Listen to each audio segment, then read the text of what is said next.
Eso é o Twitter, o Instagram, o algo. Bueno, boa tarde, agradecemos a vosa presenza hoxe aquí neste ciclo do mito do crecemento ao decrecemento, pecha hoxe coa terceira sesión. Este ciclo que se foi desenvolvendo durante os martes deste mes de marzo. Agradecemos desde as organizacións, desde o Postgroup Innovación Lab de Mario Pansera, ECOVAS, de investigación das universidades de Galiza, o Ateneo Atlántico de Vigo e a Rede para o Decrecemento de EUNAVIA, Galiza e o Bierzo. Esperamos que deste esforzo que se fixo por difundir unha serie de ideas para un debate crítico, para un coñecemento xeral de determinados temas que son moi de actualidade, esperamos que realmente se consiga o obxectivo que se pretendía. Deixo-vos da man de Miguel Anxo Abraira, que vai a ser o moderador desta mesa.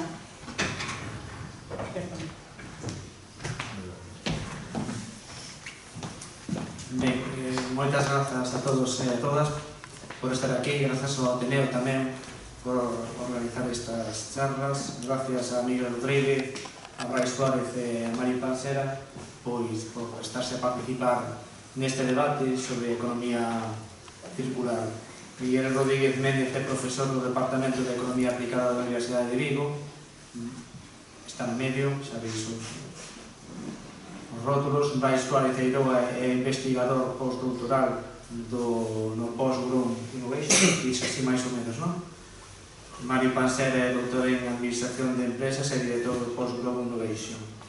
Entón, para situarnos un pouquiño sobre o tema de economía circular, que é o que imos adentrarnos hoxe, sobre as ventaxas e desventaxas, eu lanzo a primeira pregunta, non? Para empezar un pouquiño a debatir. En primeiro lugar, cal é a orixe do termo de economía circular, desde cando está en boca dos economistas, e que é para vos a economía circular? Nancy María. Sí, Rayeti. Bueno, supuestamente no son economista, entón. Que é a economía circular? A ver, quería empezar de forma crítica. Para mí a economía circular é unha gran moda, empecemos por así. O que en inglés se diría buzzword, as palabras chaves. Cando te utilizas un eslogan para aglutinar ideas que son, digamos, que deben ser positivas para que haya un cambio, ¿no? Para movilizar a xente. A economía circular é un clásico exemplo de buzzword da Unión Europea. Como nace? Bueno, en realidad ten a súa origen en un traballo que non ten nada que ver con a economía, un traballo que dos años 70 sobre que se conoce como ecoloxía industrial, que a idea moi básica de intentar imitar a natureza, ¿no? A idea de que a natureza funciona con mecanismos que son de reciclaxe total da materia que se utiliza, ¿no? Un bosque é un típico exemplo, ¿no? Toda a materia orgánica que se produce no bosque volve a ser reutilizada no metabolismo, que se chama un metabolismo do bosque. Entón, a idea dos anos 70, sobre todo distritos industriales de Dinamarca, de Alemania, empezou a experimentarse con esta idea. Por que non aplicar a mesma idea de como funciona un bosque a industria?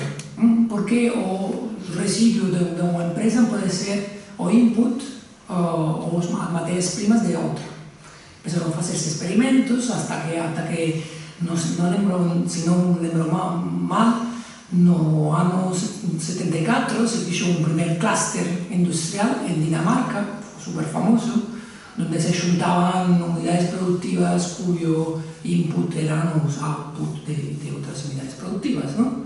É un pouco a idea original. Logo, nos anos 90, economistas empezan a falar de que estamos en un momento de crise ambiental, e por que? Debido ao feito que a economía está en una economía lineal, que está en recursos, naturaleza, y luego o proceso, o resultado de todo ese proceso es un residuo que no vuelve ao medio, o sí, vuelve, pero en forma, digamos, de residuo, que ya no se puede reutilizar. Entonces, ¿por qué no pechamos el ciclo?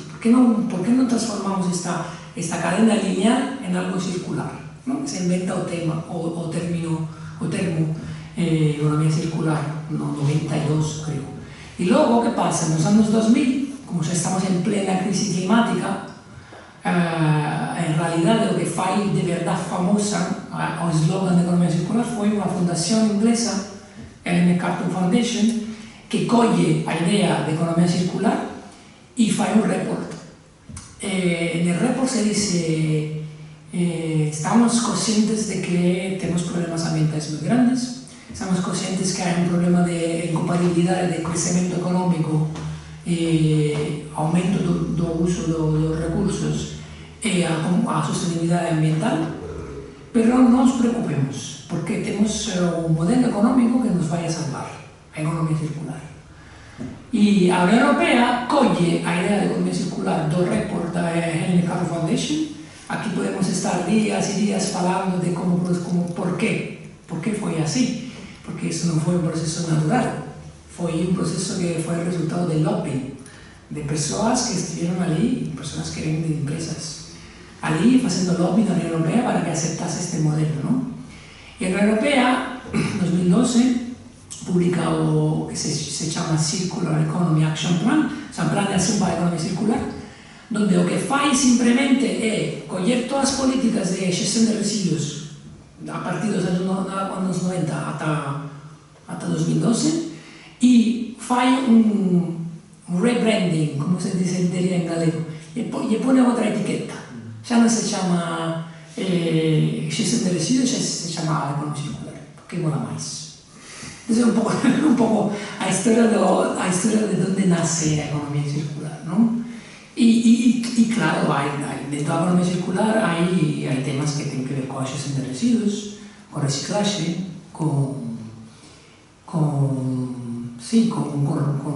en principio tiene que ver también con la reducción. Ahora ya no hay esa R que es la reducción de uso de recursos de energía. Bueno, es un poco un resumen, no sé si podemos tener otras versiones de esta historia. Sí, sobre a historia do termo, penso que Mario contou bastante ben, porque é así, non teño máis que matizar nin que engadir, está ben, non? Pero, sen embargo, non contaches en realidad que é a economía circular, o que está detrás do concepto, con que podemos estar máis ou menos de acordo que é a outra parte da pregunta. A economía circular, a intencionalidade é reducir o impacto das nosas actividades sobre o medio ambiente. Entonces, onde podemos incidir? Primeira enfoque, reducir a extracción de materiais da natureza, calquera que sexa, materiais, recursos minerais, enerxéticos non enerxéticos, biomasa, auga, calquera que sexa o recurso. Reducir a extracción de recursos da natureza. E iso podemos facer de moitas maneiras. A primeira idea sería reducir o consumo e a producción, claro, lóxicamente, non? De aí nace a idea da que se repite moito, e de feito penso que antes de que aparecera o plan de acción de economía circular da Comisión Europea, antes había algo que estaba, podíamos trazar un pouco aí a orixe hasta chegar a ese plan de acción no 2005, que é un informe da Comisión Europea que falaba de como facer unha folla de ruta, que non me gusta moito este termo, para conseguir unha Europa eficiente no uso de recursos. É dicir, se queremos reducir a extracción de recursos da natureza, temos que ser máis eficientes nos recursos que empregamos, nos procesos productivos, etc. Entón, primeiro, reducir a extracción de materiais da natureza que empregamos nos procesos productivos, nos procesos de consumo. Segundo, manter esos recursos que xa temos tirado da natureza o máximo tempo posible no circuito económico-social de producción e consumo, e aí onde veñen as ideas da reutilización, reciclase, simbiose industrial, bla, bla, bla. E unha vez que un material xa non é posible mantelo durante máis tempo no circuito de producción e consumo, o que temos que facer é devolverlo á natureza dun xeito que sexa o menos contaminante posible, é dicir, que pueda ser absorbido sin ningún tipo de contaminación por parte da natureza. Eso sería o ideal, ¿no? Entonces, o que se nos ven á cabeza como exemplo máis sinxelo é a compostarse de residuos biolóxicos, de alimentos. Entonces, aí o devolverías a natureza en un estado na que pode ser absorbido, é dicir, que sirva para aumentar o capital natural da sociedade. Bueno, entonces, isto basicamente é a idea de economía circular, ¿no? Reducir, ser eficiente no uso de recursos e mantelos no circuito de producción e consumo o máximo tempo posible, reutilización, reciclase, outras ideas, remanufactura, bla, bla, bla, e despois nos queda, ao final, devolverlo en condicións adecuadas para que a natureza poda absorberlo de maneira natural. Eso é o marco ideal. A realidade é máis complexa, lógicamente. Brais, queres dicir algo?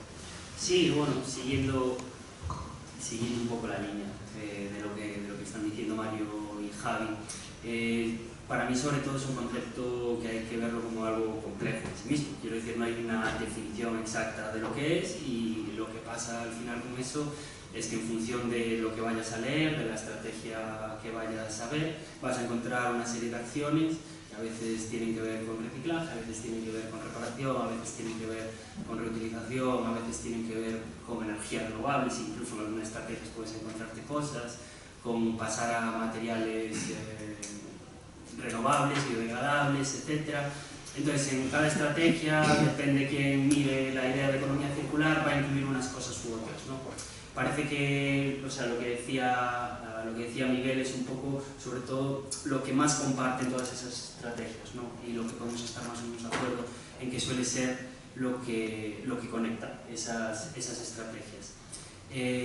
Yo a mayores quería añadir, bueno, una idea que creo que ayuda también a entender el concepto de economía circular y a debatir también las ventajas y los inconvenientes, ¿no? Que es un poco también el título de la charla de hoy.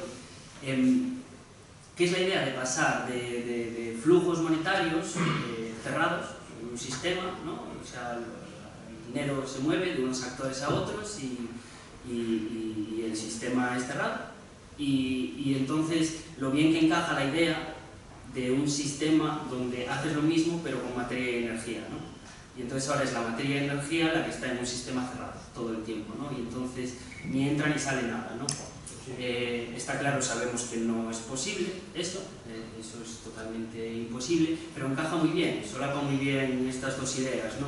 Entonces, claro, hablábamos antes, ¿por qué tiene tanto éxito la economía circular? Bueno, porque encaja muy bien esta idea de tenemos un sistema cerrado donde podemos seguir creciendo económicamente y generando empleos, generando beneficios sociales y demás a través de eso, sin impactar en el medio ambiente, porque hemos conseguido cerrar el sistema de nuevo. Antes era solo porque los flujos monetarios viajaban en este sistema cerrado y ahora son los flujos de materia y energía, ¿no? Entonces, bueno, creo que esta idea de cómo conectan estas dos cosas ayuda a entender un poco cómo emerge y también de cómo se pone, ¿no?, de moda y el auge que tiene ahora mismo, ¿no?, esta idea de economía circular.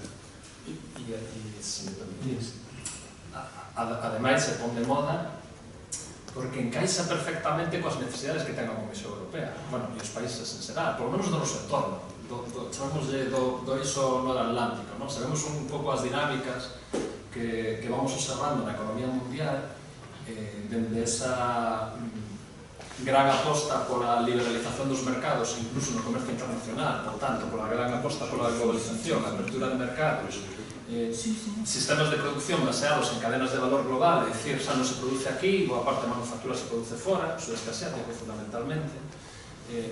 Temos entón un sudeste asiático ao redor do mar de China, basicamente, medrando fortemente.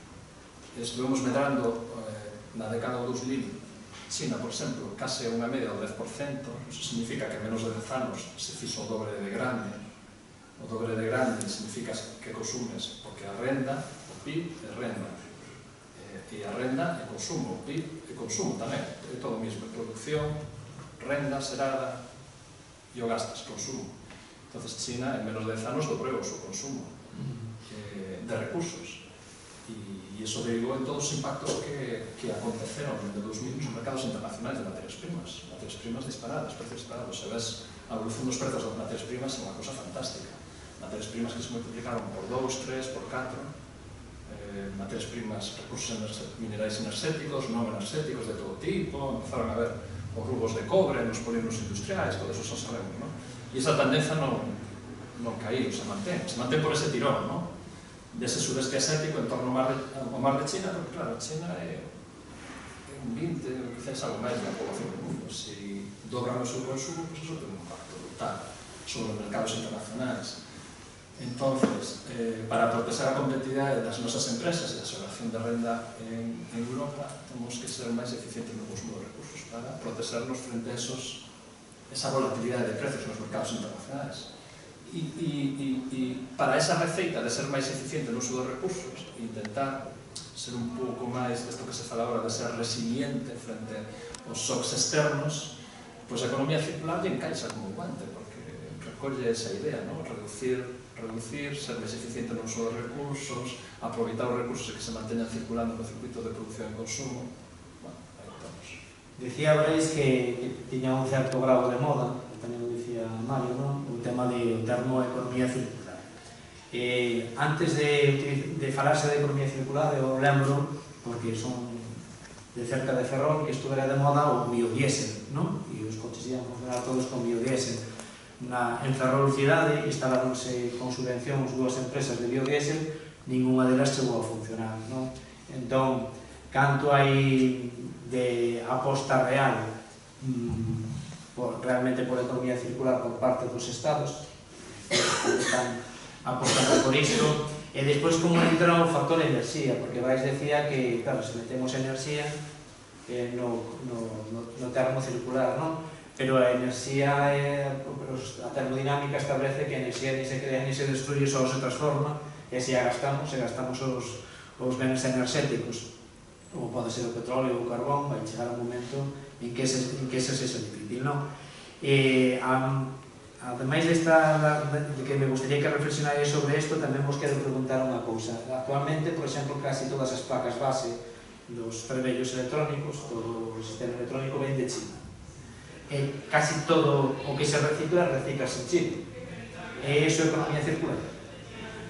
É dicir, comprar a China e mandar outra vez a China entra dentro do concepto de economía circular, ou teríamos que entender que a economía circular tamén diría pensar o tema de proximidade.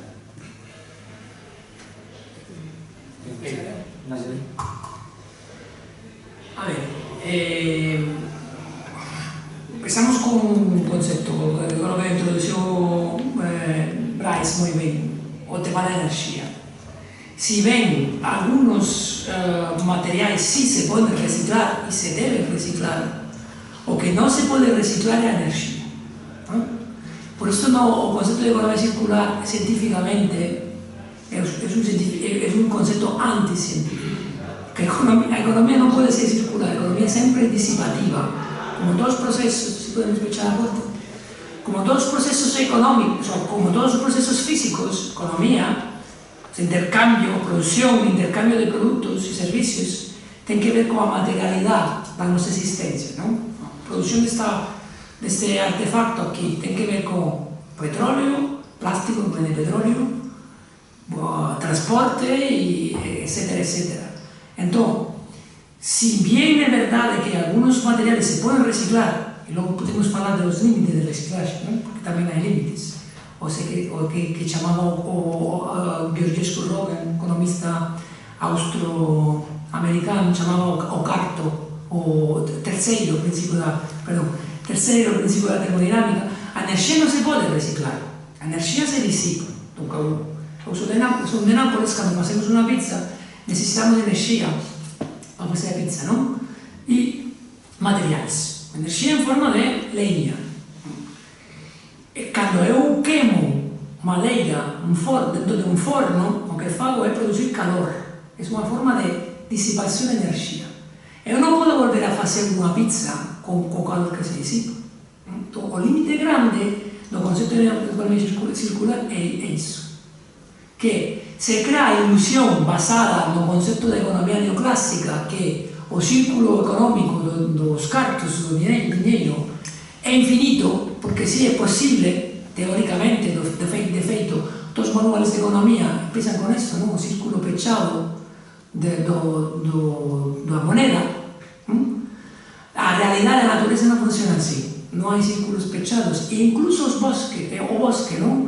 A metáfora que eu empecé a charla como metáfora do bosque. Dentro de un bosque, os materiais que se reciclan tardan miles de anos en volver ao mesmo nivel, a reciclarse. Os ciclos de fósforo, por exemplo, que é un material fundamental, tarda entre 1000 e 2000 anos para cumplirse. Vale? Entón, os ciclos que existen na natureza non son compatibles con que? Con ciclos económicos, co capitalismo. Entón, o que en outras palabras eu creo que Bryce intendía decir es que a idea de economía circular é moi bonita e ten éxito non porque é algo que físicamente, científicamente é posible, sino que a nivel das élites que controlan o sistema capitalista é compatible. O sea, a idea de que a economía circular é compatible con o modelo capitalista, un modelo basado en la explotación, en la destrucción del medio ambiente. E logo podemos falar de outros límites grandes que ten o concepto de economía circular. Nós temos un proxecto, eu e Bryce e Miguel tamén, que chamase Just Transition to a Circular Economy, unha transición xusta a economía circular, donde facemos unha crítica brutal ao concepto mainstream de economía circular baseada en 3 ejes. O primeiro, por supuesto, máis aló do tema físico, da imposibilidade da circularidade de cada proceso económico e social, porque sí, porque todo ten que ver, todo proceso económico ten que ver coa materialidade, fluxo de materias e enerxía. Tres dimensiones completamente esquecidas. A primeira dimensión é a dimensión do traballo, que ti ben decías, que pasa?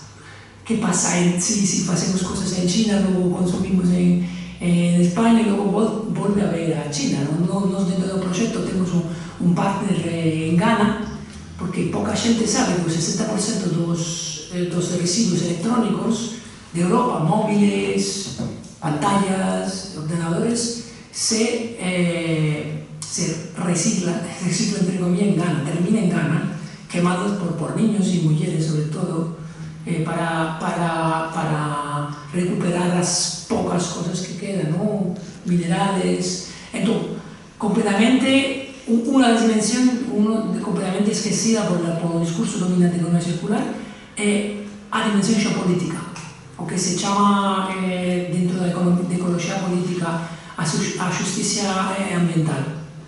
O feito que cada vez que estamos, que ya vimos a semana pasada, cada vez que estamos consumiendo un producto como este, en realidad este producto ha sido producido por alguien. Normalmente a nivel de cadenas globales que eu poda consumir algo depende do feito que haya explotación en outros países. Primer punto. Segundo punto relacionado con el primero, ¿quién trabaja? Sobre todas las dimensiones de trabajo. Todo el trabajo reproductivo que vimos la semana pasada, sobre el tema que el trabajo productivo está baseado en explotación y minusvaloración, no sé si vamos a hablar galega, pero o feito que hay trabajo reproductivo que no está valorado. Trabajo que fan normalmente as minorías, moitas veces minorías racializadas, como sobre todo as mulleres do mundo, non? Traballo que me permite logo facer o traballo productivo, feito que agora teño que volver a casa e facer a comida aos fillos, parte de traballo reproductivo.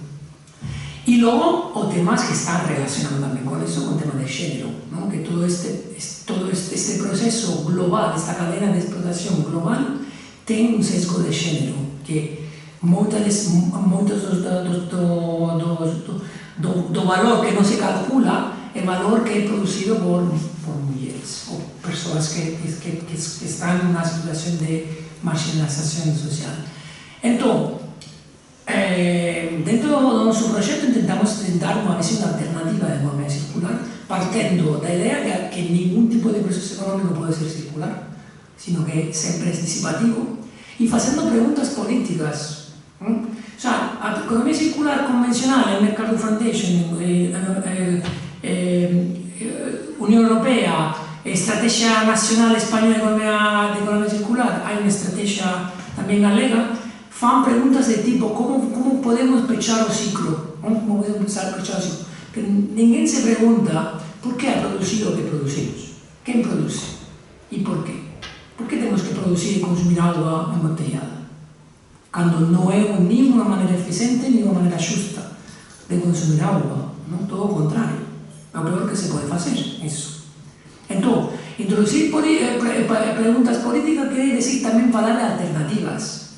No, aquí non se trata simplemente de disminuir o uso de recursos, pechar ciclos, consumir menos recursos de enerxía. Aquí se trata de cambiar completamente a organización da produción, facela máis xusta.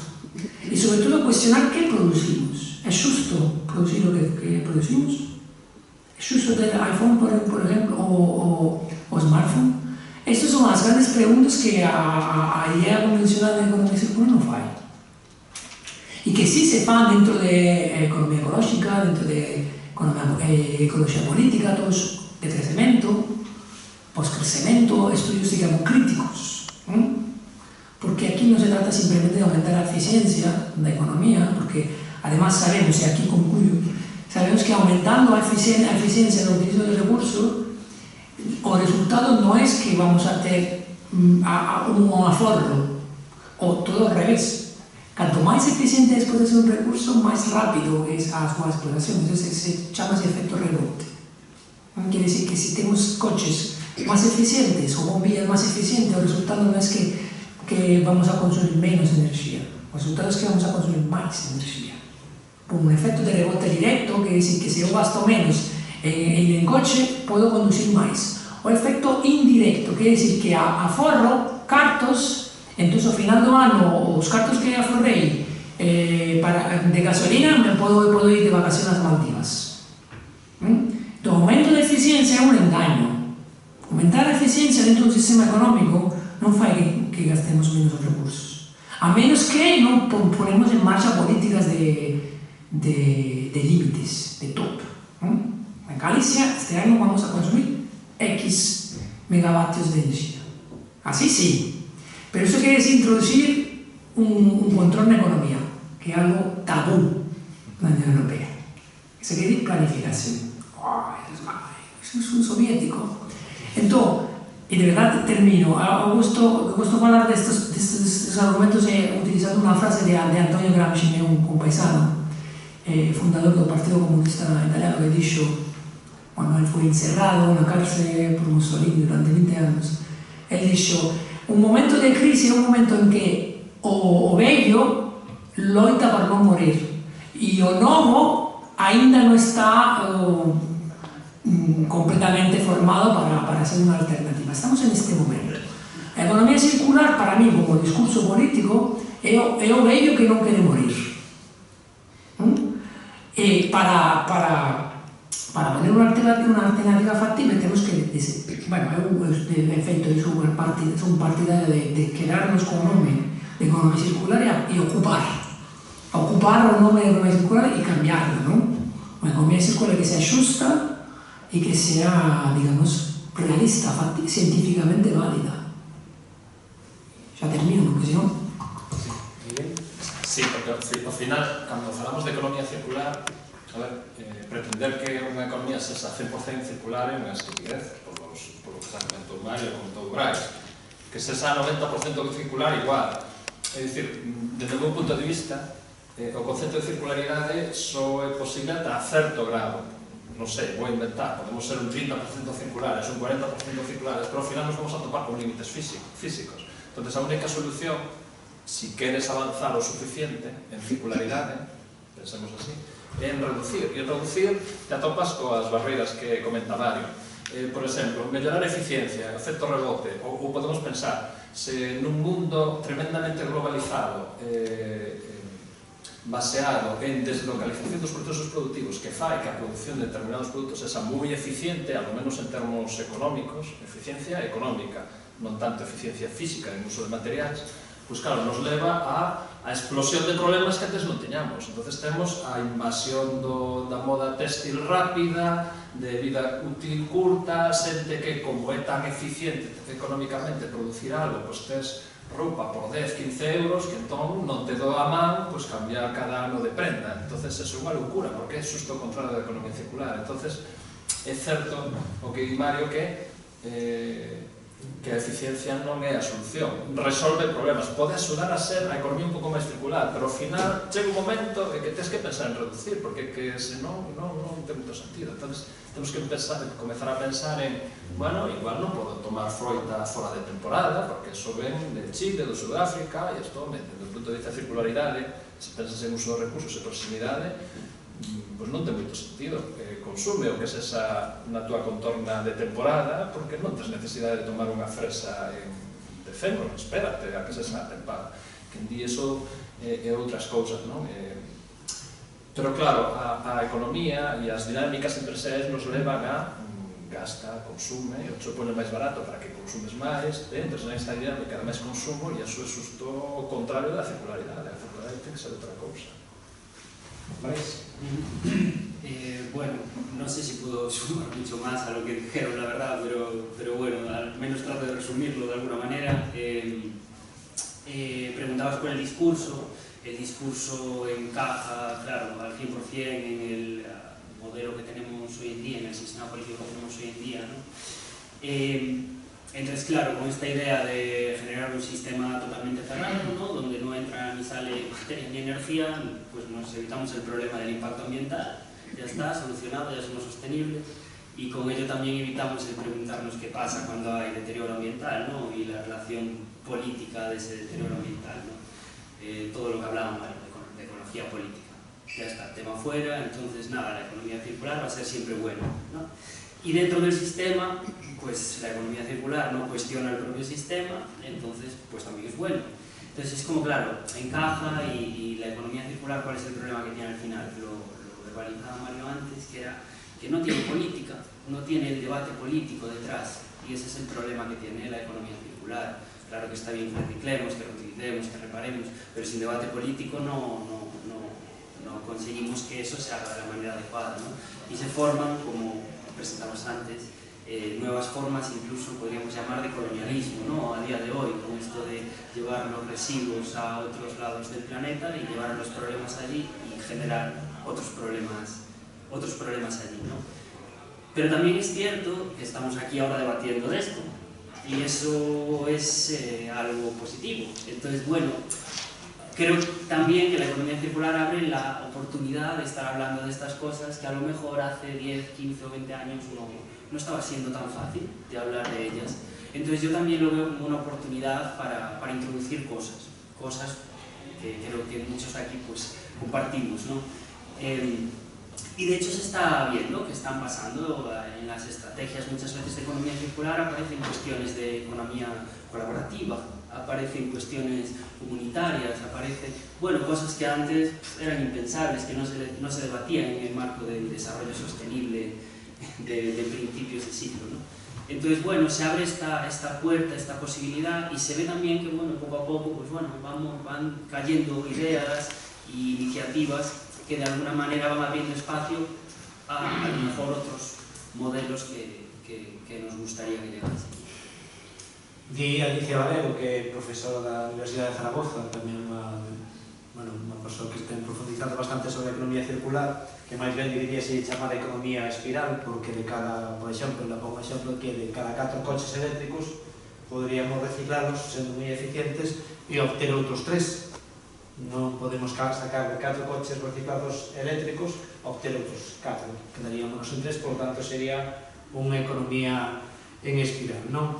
E sobre todo, isto digo porque, ao que se chama reciclaxe, que falabas ti antes, que as porcentaxes da reciclaxe das terras raras, que son todos estes elementos da tabla periódica que se utilizan para a alta tecnoloxía, pois é moi difícil de reciclar. A veces chamase reciclaxe a conseguir unha amalgama de todos eses produtos ou esas terras raras que van nun circuito, non? Que van nun coche, que si plata misturada con litio, todo isto que realmente ao final non separas, non obtés litio, non obtés plata, que senón obtés aí unha amalgama, non?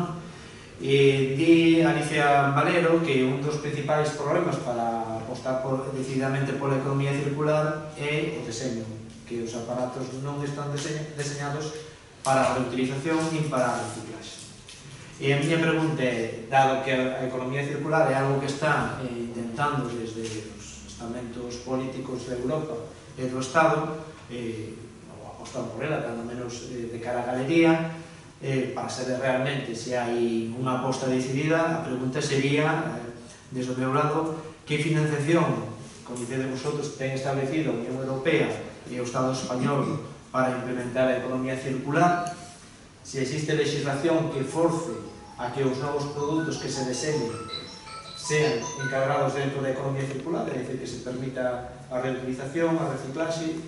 Creo que fai pouco a Unión Europea estableceu prohibido a obsolescencia programada, pero un dos problemas que temos é que cando as grandes empresas de electrodomésticos, por exemplo, apostan pola súa economía exclusiva, deseñan aparatos para vender e non para amañar, porque amañar aparatos significa que ese beneficio vai parar a pequenos talleres que antes había nas cidades, non?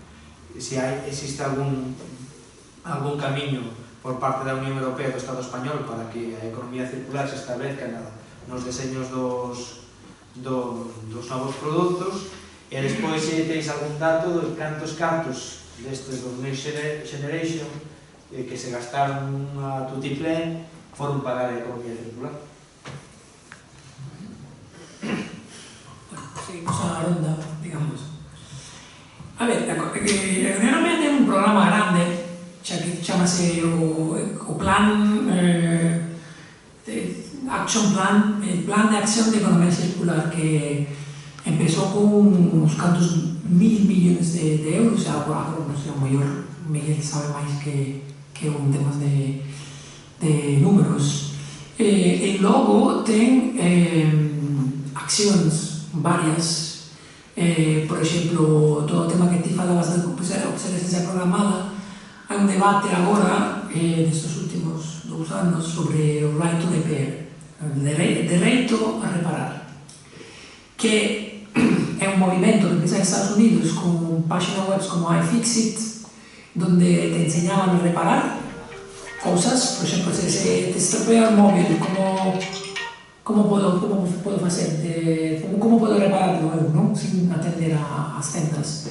Empezaron a ver que as empresas metían trabas. Un caso famosísimo de los tractores de John Deere, que además creo que son los tractores más vendidos aquí en Galicia. Si ti compras un tractor John Deere y se te estropea cualquier cosa, no puedes cambiar una pieza, porque para activar todo electrónico precisas una chave electrónica, software, que solo alguien que tenga una licencia de John Deere puede hacerlo. Esto quiere decir que o precio de reparación se dispara, ¿no? Entonces, toda una loita que empezó en Estados Unidos, que ahora también está aquí en Europa, para derecho a reparar. Sí, a Unión Europea fai muchísimas cosas e somos uno dos países máis avanzados no tema, e hai moitos movimentos críticos, pero hai que dicir que a primeira lei de economía circular se fixo en China. Pocas persoas saben, pero se fixo en China, e era para pues, a idea de pechar os círculos industriales, os clústeres industriales, os polígonos industriales, e China ten unha das legislacións máis avanzada en términos de economía circular. Por supuesto, aquí non se fala disso, porque China son uns malos, son amigos dos rusos, entón, nada bo pode sair dos chinos, non? Eu penso que podemos aprender moitísimas cosas, sobre todo por o tema de que eu falaba antes, de que estas cosas non vai a resolver o mercado. Estas cosas, estamos falando de sistemas complexos, que si deixamos as cosas en manos mercados da LM Carto Foundation, das empresas que están detrás de LM Carto Foundation, que son como fondos buitres como BlackRock, bancos, Unilever, Solvay, empresas grandes de química, que son os grandes financiadores de LM Carto Foundation, esta xente non vai a resolver o problema. O problema se fai con acción política, como está pasando en parte de China, non son gran fan de China, pero hay que decir las cosas como están, que modelos de planificación y de intervención directa al mercado en algunas cosas pueden funcionar, ¿no? Y luego termino aquí volviendo al argumento principal. ¿Quién decide o qué hay que fabricar? Este es un tema fundamental. Si no introducimos una manera para democratizar a elección sobre o que é xusto fabricar e deixamos todo humano no mercado, nunca vamos a poder resolver el problema. O problema da eficiencia. Por suposto que temos que mellorar a eficiencia do sistema económico e do sistema productivo. Por suposto temos que apostar en innovación, porque a innovación nos permite mellorar o proceso productivo, gastar menos enerxía e materiais, reciclar de forma máis eficiente. Pero hai que falar de por que necesitamos aumentar a eficiencia. Para ganar máis cartos, para vender máis, ou para mellorar as condicións dos traballadores e traballadores, para reducir o tempo de traballo. E quen vai a decidir sobre estas cousas? Quen ten interés a disminuir ou a reducir o horario de traballo? O dono da empresa? Os traballadores e as traballadoras. Entón, o que nós falamos dentro dos nosos proxectos é pensar modelos organizativos onde os traballadores e traballadoras sean donos da produción. Porque só se democratiza o proceso de decisión sobre que é xusto, que non é xusto producir, como facelo e como invertir as ganancias do aumento da productividade, só así se pode facer un paso adiante. Se eu estou producindo estas cosas, o mellor, o ideal sería non ter plástico aquí. Pero se quero aumentar a eficiencia da produción desta botella de plástico aquí, tengo dúas vías aquí, Unha, vender máis. Mais botellas. Outra é non vender máis, invertir as ganancias en aumentar o soldo, aumentar o tempo libre dos traballadores. Ese é politizar a eficiencia. Entón, non falar de eficiencia por eficiencia, falar de eficiencia para qué? Para que queremos mellorar o proceso productivo? Para que queremos a economía circular? Para que queremos reciclar? Si ao final o objetivo vai ser o crecemento económico, o novo modelo de iPhone, os smartphones, vamos a volver ao punto de partida, non? Bien. A Comisión Europea efectivamente está impulsando políticas para avanzar en ecodiseño e en estas cuestiones das que estaba a falar Mario, non? Canto está apostando? Pois, efectivamente, sempre se atopa coas barreiras das empresas que teñen as súas propias dinámicas e van encontrar isto, non? Investir en facer máis ecodiseño, pensar en diseñar para que poda ser reparable facilmente, podan ser sustituibles pezas, etc. A priori vai en contra do diseño, salvo que teñan un novo modelo de negocio, tipo, en lugar de venderte produtos, o que te fago é alugar produtos, é dicir, te dou un servicio, entonces non compres o produto, te dou o servicio, e entonces, como o meu interese é que ese produto sobreviva o máximo tempo posible, é dicir, extender a súa vida útil o máximo posible, porque eu, como empresa, son o propietario, vai no meu interese, aí sí xa podo ter incentivos para introducir cuestións de ecodiseño e máis economía circular no propio diseño do produto. Pero, bueno, está por ver como vai a funcionar eso, non? Se están experimentando en algúns negocios, en algúnas actividades, este tipo de, en lugar de venderte o produto, te vendo o servicio, que é o uso do produto, pero está por ver hasta onde se pode chegar. Habrá moitos produtos no que iso non se viable, non? Se fala a veces de electrodomésticos, tipo lavadoras, outras cousas. Nos coches se empeza a ver, tipo renting, pero, bueno, eso non é para todo o mundo, ni chega para todo o mundo. E despois hai grandes apostas sobre a economía circular que chaman moita atención, particularmente no sector enerxético, por exemplo, que, claro, cando uno ve e te falan, agora está moi de moda, parece que é a panacea, é tremendo, o hidróxeno verde, claro, un pensa e dice, pero vamos a ver, producir hidróxeno, para producir hidróxeno tens que meter tanta electricidade que de cada 100 kW que metes de electricidade hai como moito vas a conservar 50 kW de enerxía, entón estás tirando liso o 50% da enerxía que metes para producir hidróxeno e despois eso falan agora de transportar desde España a Europa, a Alemania por un hidroducto por debaixo do mar, do Mediterráneo hasta Marsella. Bueno, eso é unha locura. Porque, claro, non sei se alguén pensou aí arriba de se por aí vas a transportar hidróxeno que antes, na súa producción, tes unha pérdida do 50% de enerxía, cantos muiños e paneles fotovoltaicos extra vas a ter que instalar para poder transformar. Entonces, se está a facer moito pola economía circular dentro da Comisión Europea, se está a apostar, bueno, se están facendo cousas, en termos de ecodiseño, dereito a reparar e todo isto, se están avanzando en políticas, sempre coa barreira por parte das empresas, moito da industria química, tamén da industria manufactureira, quere conservar, quere seguir producindo na medida do posible como antes, porque así está montado o seu modelo de negocio, e despois ves algunhas apostas, pois, chamativas, que un pode vestilas como economía circular ou sustentable, pero cando un lleva un ollo adentro e, por exemplo, pensa no hidróxeno verde, pues, a mí, claro, me espante, digo, pero por favor, que non se lles ocurra facer estas cousas, porque parece que estás alimentando todavía máis o monstro. Isto non é circularidade, é todo o contrario, hai que reducir, hai que... Pero, claro, eu entendo que debe ser difícil, non quero defender un político, pero eu entendo que debe ser difícil convencerle a xente de, oye, pero de verdade necesitas isto, o sea, para que estás consumindo isto, para que estás... Ti sabes as implicacións que teñen isto? O digo para empezar por os meus propios fillos, ¿no? Porque teño que decirles, oye, controla, cansate, roupa suficiente, porque vas a cambiar. E a última vez que querían comprar roupas, ellos dicen, no, hasta que libredes o armario vendendo para reutilización esas prendas, non comprades ninguna máis. Entón se puseron nesa dinámica, pero que parece que a sociedade te leva a eso, e esas dinámicas eu creo que son moi complexas e moi difíciles de parar. Isto non quere dicir que abandonemos e non hai nada que facer, pero non sei como vedes vos, pero parece que todo te leva a seguir esas dinámicas de consumir máis, e consumir máis cousas vai te facer máis feliz, e romper eso, eu teño claro que non, as cousas en si mesmas non me fan feliz, poden ser moi útiles, eso sí, non? Pero hai moitas cousas nas que podemos prescindir, pero dá a impresión que a xente non sei. Sí, bueno, yo con dos expertos en la mesa sobre políticas nacionales y europeas no me atrevo a hablar mucho del ámbito ese, la verdad.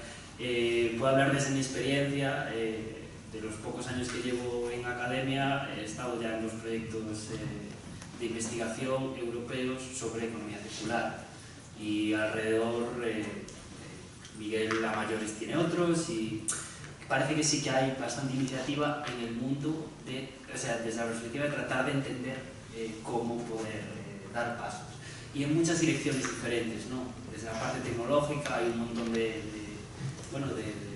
calls ahora mismo desde la Unión Europea tratando de solucionar cosas concretas, pero también cosas muy abiertas y muy críticas como las que estamos metidos, ¿no? Tratando de entender toda la perspectiva política que hay detrás del concepto, tratando de entender toda la dimensión social. Entonces, parece que hay algo ahí que, bueno, da algo de margen para trabajar más allá de estas dinámicas que estamos inmersos todos, que estabas comentando. O que eu sempre pensei, mira, hai anos eu traballei sempre, desde que empecé coa miña tese doutoral, en termos de enerxía e cambio climático, e pensando en introducir impostos ambientais. Despois traballei un pouco sobre o mercado europeo de dereitos de emisión de CO2, estas cousas, non? E con tempo me fui facendo un pouco descreído. Xa, desde hai bastantes anos, les digo aos meus alumnos, mira, é que, a ver, cuestións como lutar contra o cambio climático, que xa unha cumbre do clima e que se poñen os países de acordo para reducir emisións e reducir consumo de enerxía e tal. A ver, eso é inviable, porque, claro, se eu son un país tipo, que sei, Vietnam, por non seguir, por exemplo, de China, e me ven Europa a decirme, oye, tens que controlar un pouco as tuas emisións e tal, claro, eu como país en vías de desenvolvemento digo, ostras, pero de verdad que me estás dicindo a ti que tes toda esa cantidad de coches per cápita, como estás dicindo a mí, non non remais a ti o teu nivel, despois, cando eu me poño o teu nivel, xa falaremos de controlar. Entón, eso é inviable. Entón, cando contaba estas cousas aos meus estudiantes, ou a quen quisera escoitarme, pois claro, todos se poñían como dicindo, pero entonces ti es pesimista, nunca se vai a resolver nada e todo vai a estupar. E dice, non, eu penso que ao final o mercado nos vai a obrigar. E vou a poñer un exemplo, porque se digo isto me diredes, bueno, hasta esta defende o mercado. Non é que confíe no mercado, pero coas dinámicas que levamos, na que grandes rexións con moita poboación, e volvemos a falar de China, ¿no? Con todo o que representa no mundo. Ahora a India está, por fin parece que experta económicamente, e xa está medrando o 6-7% anual nos últimos anos. India se pode convertir no novo China en termos de crecemento, porque saberemos o que pasa, en termos de crecemento económico nos próximos anos pode convertirse no novo China. India xa ten agora mesmo máis poboación que China. Si colles as dinámicas de soster no tempo 6, 7, 8% de crecemento anual, eso vai a ser outra bomba. E entón, a competencia polos recursos naturais vai ser tan forte, e xa o vimos no pasado, que os precios dos recursos materiais se van a poñer tan elevados que por pura economía vamos a ter que reducir o consumo. O que estamos facendo agora, non? Os alimentos subiron, e por que subiron os alimentos? Porque os produtos químicos que se empregan, fitosanitarios e fertilizantes químicos en agricultura intensiva, pues subiron moito de precio. Por que subiron moito de precio? Porque a enerxía subiu moito de precio e porque determinados recursos minerais subiron de prezo. Entonces todos nos achuchamos, todo nos sai máis caro e temos que reducir o consumo e entonces igual empezamos a facer a economía circular baseada na reducción e eu penso que é por aí por onde vamos a ser máis circulares no futuro e xa estamos, penso que empezando a facer, non? A xente está empezando a gastar menos. Levamos casi unha hora e vou lanzar unha última pregunta e despois quedo abrir o debate porque me parece máis interesante que a xente pregunte. A última pregunta é como encaixamos, se é posible encaixar, o decrecemento dentro da economía circular, a economía circular dentro do decrecemento ou se son antagónicos. Bueno, como dixeron, a idea non é de deshacerse da economía circular, é que ocuparla. Unha economía circular pode ser factible só a través da idea de autocrecemento. Non vexo outra alternativa. De crecemento que quere decir unha reducción planificada democráticamente dos que consumen o que non deberían consumir. Non quere decir que a gran parte da población mundial teña que decrecer, o contrario, quere decir de redistribución. E dentro de eso, por suposto, ten que ter mecanismos donde a produción de bienes y servicios ten que ser cuanto máis posible circular no sentido que decía Miguel, ¿no? De aumentar a vida útil dos produtos, de pensar os produtos de forma que se poda reutilizar, cosas básicas. Estamos falando de cosas que sempre se facían nosos avós. O porque eu teño que comprar leite en Tetra Paks ou en plástico. ¿Por qué no se puede volver a los modelos de reutilizo dos envases? ¿No? ¿Por qué? Porque aquí tenemos mecanismos, no quiero hablar de empresas o de asociación de empresas que fan que no se pueda volver a estos modelos, que son perfectamente viables. Alemania está prácticamente volviendo completamente a tope con reutilizo de envases. Son cosas básicas que se pueden hacer. Tienen que ver con a idea de suficiencia, que ten que ver con a idea de límites, e sobre todo ten que ver con a idea, eu sempre volvo ao mesmo tema, de democracia e de justicia social. Sin falar de democracia e justicia social, esos son todos discursos inútiles. Porque non estou de acordo que o mercado, bueno, aquí temos un economista, xa sabedes como economistas ten unha maneira de ver o mundo, non? A través de equilibrios. Eu non penso, eu creo que de feito, eu creo que será máis posible que este mecanismo que está falando Miguel nos poda levar a un mecanismo máis bénico fascista, donde hai poucas persoas que dicen, ok, nos seguimos consumindo como antes. E ustedes, os pobres, tomar por saco. Non creo no mercado, al revés, eu creo que cando se trata de facer planificación top-down, o libre mercado é moi bo. Cando se trata de facer planificación top-down para a maioría, non, ese comunismo, non? Entón, a miña conclusión é que hai que falar de justicia social, de combinar decrecemento para algúns, para unha minoría, economía circular, que quiere decir, claro, investir en ciencia, innovación, pero políticamente, vamos a reducir, vamos a aumentar la eficiencia, ¿para qué? Para trabajar menos, para distribuir mellor recursos, para que non haxa xente como Amancio Ortega que gana 2000 veces as súas empleadas. Esas son as cosas que...